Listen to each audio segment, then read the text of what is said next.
أعوذ بالله السميع العليم من الشيطان اللعين الرجيم بسم الله الرحمن الرحيم الحمد لله رب العالمين والصلاة والسلام على سيدنا وشفينا أبي القاسم محمد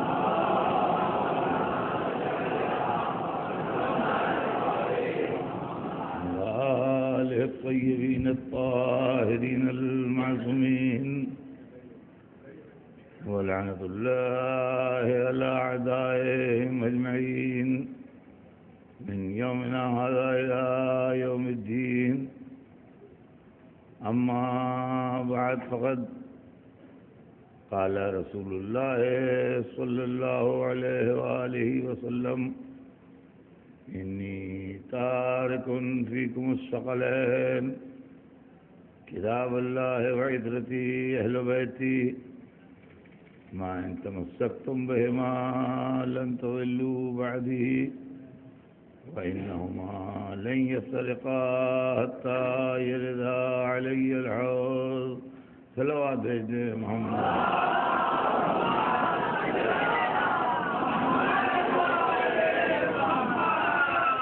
حضور سرور کائنات کا ارشاد گرامی ہے کیا ہے مسلمانوں، میں تم میں دو بڑی غیر قدر چیزیں چھوڑ کے جا رہا ہوں. ایک اللہ کی حساب ہے، دوسرے میری عطرت ہے، میرے اہل بیت ہیں. تم جب تک ان دونوں سے متمسک رہو گے، ان کے ساتھ رہو گے، میرے بعد کبھی ہرگز گمراہ نہیں ہوں. اور یہ دونوں ایک دوسرے سے الگ نہیں ہوں گے یہاں تک کہ میرے پاس حوض کوثر تک پہنچ جائیں. عزیزان گرامی، اس انتظام ہدایت کے بعد اب اگر کوئی گمراہ ہو جائے تو یہ اس کی اپنی بدنصیبی ہے. اس لیے کہ قرآن کو بھی سب جانتے ہیں اور کوئی یہ نہیں کہہ سکتا کہ ہم سمجھے نہیں کہ قرآن کون ہے، کہاں ہے.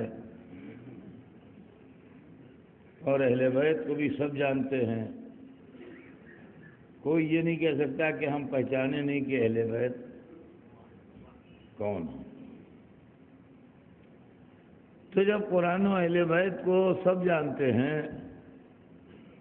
تو پھر قرآن و اہل بیت کے ساتھ چلنے میں پریشانی کیا ہے؟ قرآن و اہل بیت کے ساتھ چلنے میں پریشانی کیا ہے جب قرآن و اہل بیت کو سب جانتے ہیں؟ اب وہ پریشانی سن لیجئے کہ کیا ہے. قرآن کسی کی مروت نہیں کرتا.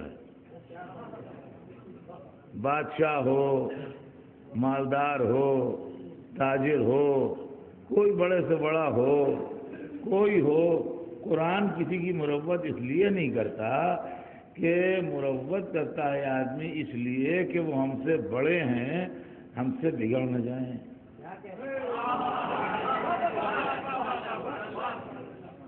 وہ ہم سے بڑے ہیں، ہم سے بگڑ نہ جائیں اور ہمیں نقصان نہ پہنچا دیں، لہذا بات ٹال جاؤ بھائی. لیکن قرآن سب سے بڑے کا کلام ہے، تو جب سب سے بڑے کا کلام ہے تو مروت کیوں کرے؟ اچھا، جو بادشاہ بن گئے، جنہوں نے حکومت پر قبضہ کر لیا، جو اقتدار پا گئے، جو ملک و مال پا گئے، ان کو یہ شبہ ہو گیا کہ وہ بڑے ہیں، تو اب دو بڑے ایک ساتھ رہ نہیں پاتے. دو بڑے ایک ساتھ رہ نہیں پاتے، لہذا قرآن بڑا صحیح لیکن جزدان میں لپٹا ہوا الماری میں رکھا رہے، عملی زندگی میں نہ آئے۔ اس لیے کہ اگر عملی زندگی میں آیا تو ہم کو قدم قدم پر ٹوکے گا، یہ نہ کھاؤ، یہ نہ دیکھو، یہ نہ بولو، یہ نہ کرو، یہ تمہارا حق نہیں ہے، اس پر یہ جائز نہیں ہے، یہ صحیح نہیں ہے۔ اس جھگڑے میں کون پڑے بھائی؟ ہم دنیا میں اس لیے آئے ہیں کہ جو چاہیں کھائیں، جو چاہیں پئیں، جس کا چاہے مال لوٹ لیں، جس پر چاہیں قبضہ کر لیں۔ یہ تو بار بار ہم کو روک رہا ہے، ٹوک رہا ہے، لہذا ہم ان سے اچھا اب اہل بیت کو کیوں چھوڑا؟ یہ بھی سن لیجئے، قرآن اگر اہل بیت نہ ہوتے تو قرآن ہر وقت کھلا ہوتا، اس لیے کہ پیٹ ملا کہتے اس کا یہ مطلب ہے۔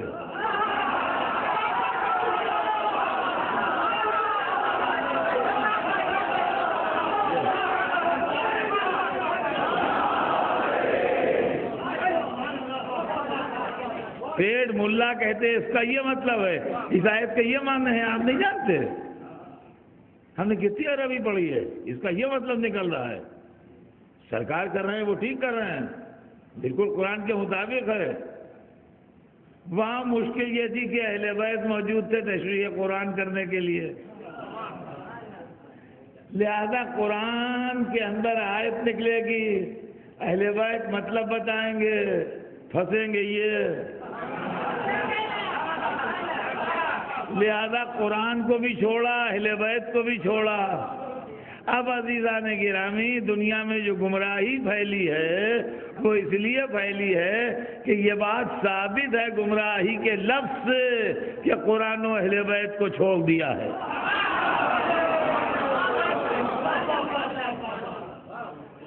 اور عزیزان گرامی، قیامت کے دن رسول شکایت کریں گے، پڑھیے قرآن۔ جو لوگ بار بار قرآن قرآن قرآن کہتے ہیں، قرآن کی بات کیا کرتے ہیں آپ؟ قرآن میں دکھائیے، قرآن میں دکھائیے، محرم قرآن میں دکھائیے، علم قرآن میں دکھائیے، ماتم قرآن میں دکھائیے۔ آپ کا قرآن ہے کب؟ جو آپ کہتے ہیں قرآن میں دکھائیے، آپ پڑھیے قرآن، اس کے اندر رسول اللہ کا قول موجود ہے کہ قیامت کے دن اللہ کی سرکار میں کھڑے ہو کے فریاد کریں گے، یا رب ان قومی اتخذوا ھذا القرآن مہجورا، پالنے والے میری قوم نے قرآن کو چھوڑ دیا تھا۔ یہ گمراہی بتاتی ہے کہ قرآن کو بھی چھوڑا، اہل بیت کو بھی چھوڑا، اپنے ذاتی فائدوں کے لیے قرآن کو بھی چھوڑا، اہل بیت کو بھی چھوڑا۔ نہ قرآن کسی کے پاس ہے، نہ اہل بیت کسی کے پاس ہے۔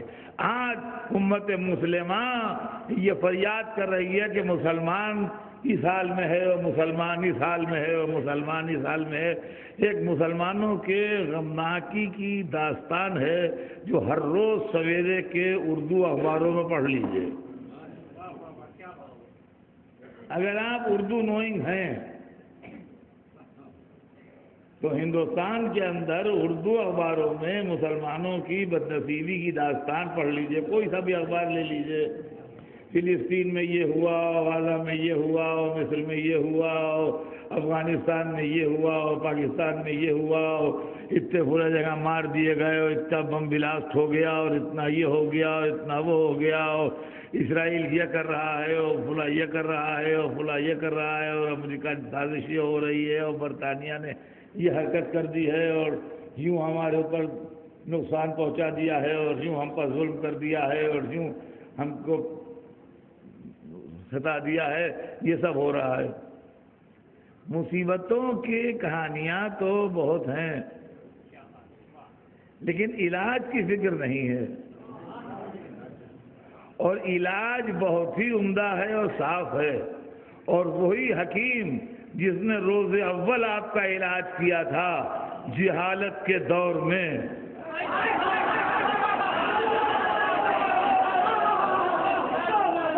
دور جہالت میں جس نے علاج کیا تھا، اور آپ کے ہاتھوں میں اونٹوں کی مہاروں کو نکال کے زمام حکومت دے دی تھی، اس حکیم کا نسخہ لکھا ہوا موجود ہے، استعمال کر لیجئے، شفا ہو جائے گی، بشرطے کہ دل راضی ہو۔ وہ نسخہ لکھ کے گیا ہے، 2 جز کا نسخہ ہے، زیادہ اجزاء نہیں ہے اس کے اندر، نسخے میں صرف 2 جز ہیں، قرآن و اہل بیت۔ جس کا جو چاہے قرآن و اہل بیت سے متمسک ہو جائے، سارے پرابلم سالو ہو جائیں گے۔ اس لیے کہ اسلام میں جب پرابلم آئے اور مصیبتیں آئیں تو کہاں پر سالو ہوئیں؟ دیکھیے غور طرح معاملہ، اسلام جس وقت آیا ہے اس وقت 3 طاقتیں جو تھیں وہ اسلام کے خلاف تھیں۔ جب اسلام نے اس دنیا میں آج سے 1400 برس پہلے قدم رکھا اور حضور نے مکے میں اعلان رسالت فرمایا تو اس وقت 3 طرح کی طاقتیں رسول اللہ کے خلاف ابھری۔ ایک بت پرست قومیں جو مختلف بتوں کی پرستش کرتی تھیں، انہوں نے مخالفت شروع کی۔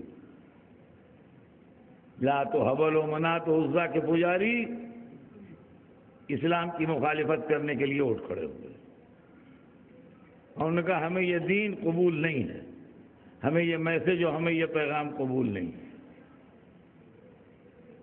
دوسری مخالفت جو کی وہ یہودیوں نے کی، اور یہودیوں نے کہا کہ ہمیں ان کی رسالت قبول نہیں ہے، اور یہ وہ رسول نہیں ہے جن کی تورات میں خبر دی گئی ہے، اور ہم ان کی بات کو ایکسپٹ کرنے کے لیے تیار نہیں۔